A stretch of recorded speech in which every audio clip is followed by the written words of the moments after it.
আমি কিন্তু স্বাস্থ্যকর খাবারের কথা বলছি। আমাকে ওই গত রাতের বেঁচে যাওয়া ভাজি নিয়ে খেও না প্লিজ। আমার স্ট্যাটাসের সাথে অন্তত গরুর মাংস আর ভাত ট্রেন্ড তো যায়।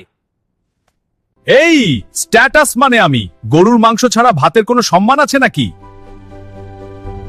সবাই শুধু গরুর মাংস বলে কেন? আমি কি কম সুস্বাদু নাকি? আমাকে শুধু গত রাতের বলে অবহেলা করো না, আমিও কিন্তু স্বাস্থ্যকর। শান্ত হ সবাই, ভাতের আসল বন্ধু কিন্তু আমি।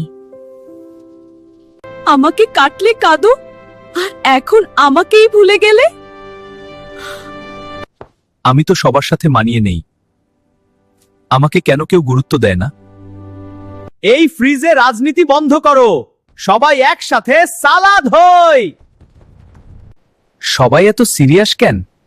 একটু মেল্ট হয়ে যাও। সবাই ঝগড়া করো না, শেষ পর্যন্ত অমলেট আমিই হব।